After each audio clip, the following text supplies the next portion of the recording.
Children, we are studying probability distribution. See, these are the very important questions of the probability distribution. These are the very important questions. These questions are the part of the board examination. Two cards are drawn from a well shuffled pack of cards with replacement. See, with replacement. इस question में ये without replacement भी हो सकता है. इस question में ये विदाउट रिप्लेसमेंट भी हो सकता है. With replacement. From a pack of 52 cards, find the mean and variance of the number of aces. Find the mean and variance of the number of aces. तो two cards are drawn from a pack of card with replacement. तो पहले तो हम लोग random variable लेंगे कि अगर दो कार्ड निकाले गए तो वो एस के हैं कि नहीं. तो कितने कार्ड वो एस के हो सकते हैं. तो ऐसा हो सकता है कि कोई भी कार्ड एस का ना हो, ऐसा हो सकता है कि एक कार्ड एस का हो, और ऐसा हो सकता है कि दोनों कार्ड एस के. तो इनकी प्रोबेबिलिटीज क्या होंगी. यहाँ पर टोटल n की वैल्यू 2 है, यहाँ पर n की वैल्यू 2 है. तो इसका मतलब ये आएगा 2c0. दोनों बार फेलियर हुआ, q is the failure. 2c1 q की पावर 1 p की पावर 1, एक बार फेलियर हुआ, एक बार सक्सेस हुआ. और 2c2 और दोनों बार सक्सेस हुआ. तो यहाँ पर सक्सेस की प्रोबेबिलिटी क्या है. प्रोबेबिलिटी ऑफ सक्सेस है कि अगर तुमने एक कार्ड निकाला, याद रखना एक कार्ड निकाला, लेकिन रिप्लेसमेंट में प्रोबेबिलिटी बदलती नहीं. तो तुमने कार्ड निकाला, एस की क्या प्रोबेबिलिटी है. तो एस होते हैं 4 और टोटल होते हैं 52. तो 4/52, 4/52. तो इट मींस 1/13. इसका आंसर आएगा 1/13. और क्यू क्या होगा 1 - 1/13. तो ये आएगा 12/13. बस सिंपली यहाँ पर पी और क्यू की वैल्यूज हम लोग पुट कर देंगे तो हमको ये प्रोबेबिलिटी डिस्ट्रीब्यूशन बन जाएगा. मीन कैसे निकालेंगे. मीन निकालेंगे summation P I into X I करके. और वेरिएंस कैसे निकालेंगे. वेरिएंस निकालेंगे summation P I into X I का स्क्वायर माइनस मीन का स्क्वायर. ये पिछली वाले टॉपिक में मैंने तुम्हें सिखाई. अगर चिल्ड्रन ये क्वेश्चन विद रिप्लेसमेंट की जगह मैं विदाउट रिप्लेसमेंट कर दूं, अगर इसी क्वेश्चन को two cards are drawn without replacement या रैंडमली कर लूं, तो फिर ये method of p and q नहीं यूज होगा. तो फिर ये method of p and q use नहीं होगा. तो फिर इस क्वेश्चन को हम कैसे करेंगे. तो इस क्वेश्चन में कैसे करेंगे. तो हमने दो कार्ड निकाले, ध्यान रखना हमने दो कार्ड निकाले, और जीरो का मतलब वो कोई भी कार्ड एस का. It is a probability of success for the aces. ये तो एस के लिए है कि कोई भी एस नहीं निकला. तो अगर वो कोई भी एस नहीं निकला तो इसका मतलब बचे हुए 48 कार्ड में से कोई निकला. तो 48c2 अपॉन 52c2. तो इस प्रकार से निकालेंगे. अगर एक एस निकला तो एक निकला तो 4c1, और बाकी एक कार्ड बाकी 48 में से निकला तो 48c1 अपॉन 52c2. और अगर दोनों एस निकले तो 4c2 upon 52c2, 4c2 upon 52c2. ये मेथड ऑफ सी हम तब लगाएंगे जब विदाउट रिप्लेसमेंट होगा. और अगर विद रिप्लेसमेंट होगा तो हम लोग पीक्यू वाला मेथड यूज करेंगे. याद रखना जो कॉइन वाला केस है वो विद रिप्लेसमेंट है, क्योंकि कॉइन जब हम उछालते हैं, सिक्का जब हम उछालते हैं तो हेड और टेल को अलग नहीं करते हैं, हमेशा उसके ऊपर हेड और टेल बने रहते हैं. जब हम डाइस को थ्रो करते हैं तब भी 1 2 3 4 5 6 ऊपर बने रहते हैं, वो हटते नहीं है. तो ये विद रिप्लेसमेंट के केसेस हैं. सी ये क्वेश्चन तुम्हारे बोर्ड एग्जामिनेशन में पूछा गया. तुम्हारे एनसीईआरटी की बुक का ये क्वेश्चन है कि एक क्लास हैज 15 स्टूडेंट. एक क्लास में 15 बच्चे हैं और ये उनकी एजेस हैं. 14 साल का है, 17 साल का है, 15, 14, 21, ये देयर आर एजेस. तो ये कह रहे हैं find the probability distribution for the number of aces. Find the probability. The question is find the probability distribution for aces. Find the expected value also. Find the probability. तो ace, अगर यहाँ पर probability distribution as के लिए बनाना है तो ये जरूरी नहीं है कि हमेशा ये 0 1 2 ही हो. ये x कुछ भी हो सकता है, x कुछ भी हो सकता है. x is a random variable. तो यहाँ पर x जो है वो एज के लिए है. तो एज देखो, एक 14 साल का बच्चा है तो यहाँ पे लिखेंगे 14. फिर एक 15 साल का बच्चा है तो यहाँ लिखेंगे 15. ये एज के लिए प्रोबेबिलिटी डिस्ट्रीब्यूशन बनाना है. तो यहाँ पर x एज होगा. x इज अ वेरिएबल, ये कुछ भी हो सकता है. 14 हो गया, 15 हो गया, और 16 साल का है, 17 साल का है, और 18 साल का है, 19 है, 20 है, और 21 है. ठीक है ना. इनकी प्रोबेबिलिटीज क्या है. तो टोटल कितने हैं. 15 है. टोटल 15 है. और उसमें 14 क्या बार आया है, एक 2 बार आया है. तो इसकी प्रोबेबिलिटी हो गई 2/15. 15 क्या बार आया है, एक बार आया है तो 1/15. 16 क्या बार आया है, एक 2 बार आया है तो 2/15. 17 क्या बार आया है, एक 2 3 बार आया है तो 3/15। 18 कै बार आया है, एक बार आया है, तो 1/15। 19 कै बार आया है, एक दो बार आया है, तो 2/15। 20 कै बार आया है, एक दो तीन बार आया है, तो 3/15। 21 कै बार आया है, एक बार आया है, तो 1/15। सी इनकी अगर ये प्रोबेबिलिटी डिस्ट्रीब्यूशन सही है, अगर ये प्रोबेबिलिटी डिस्ट्रीब्यूशन सही है तो इनकी प्रोबेबिलिटीज का सम 1 होगा। तो 2, 3, 5, 8, 9, 11, 14 and 15. You see, the 15/15, the answer is 1. Some of the probabilities should be 1. How will you find the mean? The mean is summation pi into xi. It means 2/15 into 14, 2/15 into 14 plus 1/15 into 15 and so on. In this procedure, you can find the mean. इस साल board में, इस साल अभी और पहले भी ये क्वेश्चन पूछा गया है। जो क्वेश्चन मैं बोल रहा हूँ ये क्वेश्चन पिछली बार भी पहले भी पूछा गया है और इस साल भी, यानी इस जो लेटेस्ट ईयर में 2020 चल रहा है, इस साल भी ये क्वेश्चन बोर्ड में पूछा गया है कि ये जो from the first six positive natural number, first 6 positive natural number, 2 numbers are drawn. 2 नंबरों में से निकाले गए, 6 नंबरों में से 2 नंबरों को निकाला गया, 6 नंबर में से 2 नंबर को निकाला गया। X, find the probability distribution for the greatest one. Find the probability distribution for the greatest one. Find the probability distribution for the number.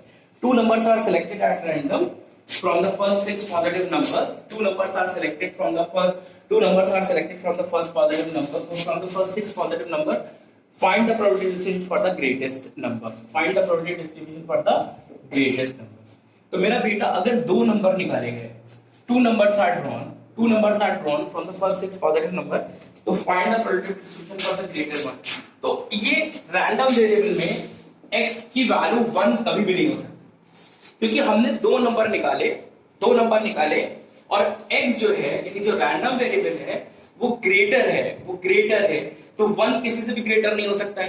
तो पहला आएगा 2, क्योंकि 2 1 से ग्रेटर हो सकता है, फिर 3 आएगा, 4 आ सकता है, 5 आ सकता है, 6 आ सकता है, ये सब किसी न किसी से ग्रेटर हो सकते हैं, 1 किसी से भी ग्रेटर नहीं हो सकता है। इनकी प्रोबेबिलिटीज क्या होंगी? देखो हमने 2 नंबर चुने, तो एक तो 2 ही हो गया, अब 2 से पहले कौन बचा?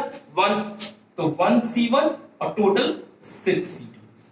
हमने अगर एक 3 चुन लिया, एक 3 लिया, तो 2 नंबर हमें चुनने थे, 2 नंबर हमें सिलेक्ट करने थे, उनमें से एक तो 3 ही हो गया, अब एक और लेना है हमें, तो 3 से पहले हम क्या लें कि 3 बड़ा रहे, तो 3 से पहले 1 और 2 है, तो इन दोनों में से कोई एक ले सकते हैं, तो 2C1/6 C2।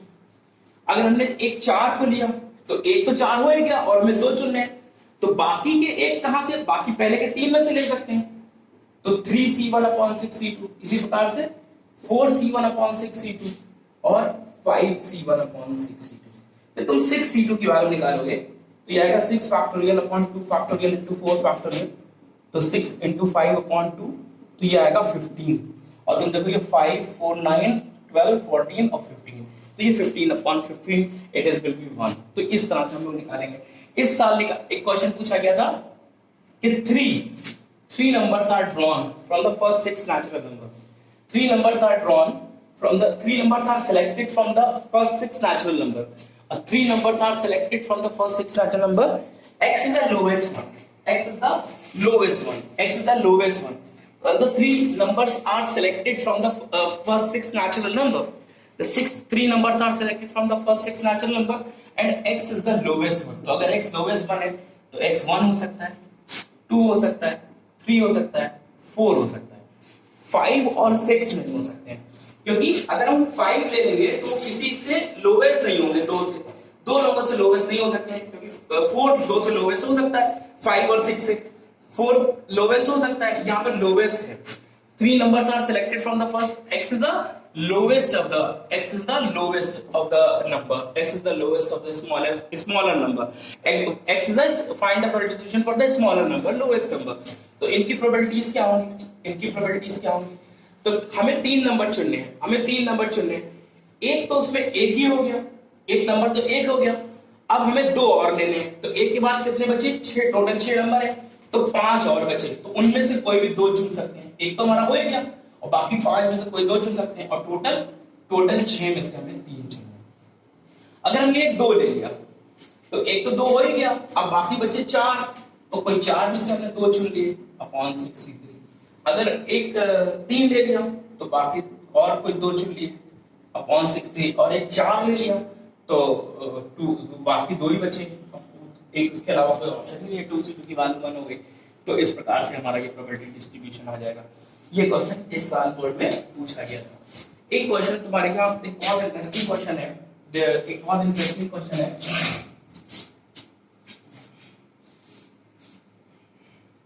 एक बच्चा, एक गांव में एक मेला